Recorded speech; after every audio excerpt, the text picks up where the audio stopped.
Hi, this is Randy of Randy's Roost and the ByAnnie Bag Makers group on Facebook. Today I am going to walk you through how to make Case in Point, which is a pattern by Patterns by Annie. This is an older ByAnnie pattern. There are no add-on videos, so I figured why not make my own sort of low-budget add-on video for you. So I call this pattern an oldie but a goodie because it's quite a nice bag. I've made several of them. I'm making another one right now for my own crochet hooks. I don't usually have time to crochet or to make bags for myself anymore, but I'm trying to make some time for that. My crochet hooks are currently in this very sad, tattered cardboard box, which I think is pretty pathetic. So it's time to make a nice home for those. So I am making my bag out of Homemade by Tula Pink. And the lining is also by Tula Pink. This is Fairy Flakes, which is part of the True Colors line. And I have some tent stripes. I believe these first came out with her All Stars line, but you can still get these without paying a fortune. Homemade is now out of print. I've also got some glitter vinyl, which I'm pretty excited about. This is from So Hungry Hippie. So you're going to meet me back when you are done cutting and quilting and cutting out all these components, all of your mesh, vinyl, strapping, etc. Okay, so the first component we're going to work on together is making the handles. So in the pattern, this is at the top left of page 3. The handles have some options, so you can choose to have shorter handles or longer handles, depending if you're going to grab this just with your hands or if you want to throw it over your shoulder. So that's up to you. Once you have your coordinating fabric cut for your handles, you want your strapping to be about an inch shorter than the fabric you cut. The reason for that is we want to try to keep some bulk out of the seams. I forgot to mention the other reason I'm making this particular bag is because I want to make a comparison video for you where I show the difference between some other bags that are sort of in this same, I call it like a bag family. They've kind of got the same idea. The way they're constructed is somewhat similar, at least the basic part of it, the outside of it, the main bag part of it. And then they have some variety of pages inside. So you've got Hold Everything. You've got A Place for Everything 2.0. You've got this Case in Point. And then the big boy in that family is Divide and Conquer.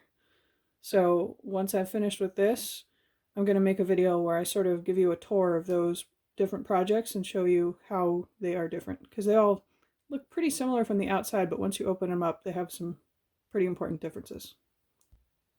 Okay, so I'm going to walk you through how to do one of the handles, and then you're going to repeat all these same steps for the other handle. So I'm making the longest option of handle. So what I'm going to do first is fold this long piece of coordinating fabric in half the long way with the right sides together. And I'm going to match up the raw edges as exactly as I possibly can. And since I'm using stripes, I'm also going to try to match up my stripes. We'll see how I do. I'll do my best. So then you're going to sew all along this long raw edge with an accurate 1/4 inch seam. Okay, once you have that long seam sewn, you want to press that seam open. Ideally, if you have a pressing bar, you're going to use the pressing bar so you're only pressing on the seam, and you're going to try to keep that seam in the center of the strap, of the handle rather. So ideally you want to press it with that seam right in the middle like that, and press the seam open. And if you have a pressing bar, it's good for this because you don't really want to press on the sides of the handle, because then you get a little ridge there. And then when you turn the handle right side out, the ridge is actually going toward the inside of the handle. And it's fine, you can work with it. It makes it a little bit harder to press this once you turn it right side out. It can be done, I do it all the time because I don't have a pressing bar. But ideally, that's what you want to use. Okay, once you have that seam pressed open, it'll look something like that. And now what you need to do next is turn this tube right side out. There are lots of different ways to do that. I use the Dritz quick turn tool, which is basically a tube and a stick. Okay, and then I'm just going to work that all the way through until it's turned all the way right side out. Okay, once your handle is turned right side out, you're going to give it a really good press, preferably with Best Press or some sort of starch or whatever you use for that purpose. Okay, once you have the handle right side out and it's pressed, now we need to get the strapping inside that fabric tube. Again, there are a few different ways to do this. The way I'm going to show you is with a bodkin. This is the Clover Clip and Glide bodkin. Okay, I'm not paid to advertise these products. I just tell you what they are because I always get comments asking what they are, where I got them, and all that stuff. Okay, you could also do this with a big safety pin, and that works pretty well. So I've got that clipped onto my bodkin, and I am just going to slide it in there. If you have any trouble getting the strapping going in there, what I do is just bend very slightly, bend it up a little bit like that. And then once I get it in there, I make sure it's flat inside. Okay, while you're doing this, you want to do your best to not twist the fabric or the strapping. And you're just going to work the strapping all the way through there.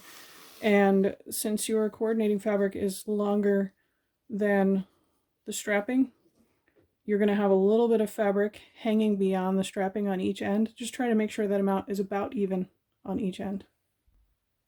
Okay, once you have the strapping inside, you're going to make sure the fabric is nice and smooth all the way down the whole length of the handle. And then you are going to top stitch all along the long edges and the short ends all the way around. You are going to be sewing through the strapping and the fabric.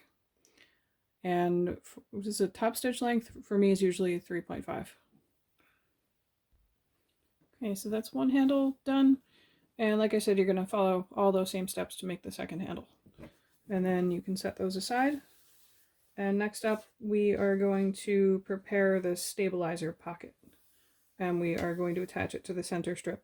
So in the center of the inside of the bag, there's a little pocket where you can put a piece of foam board or corrugated plastic or like a piece of acrylic if you can get one custom cut to that size. Annie doesn't currently sell one in that size.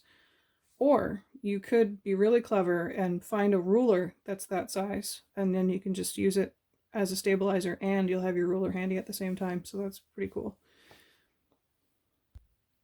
Okay, so for this part you are going to need your stabilizer pocket, which is just lining fabric. It's not quilted, it's not stabilized, it's just a piece of lining fabric. Then you have a piece of quilted fabric, which is the center side strip, and you'll need 2 pieces of Velcro. Okay, so with the lining fabric, what we're basically going to do here is finish off one of these short edges so it looks nice.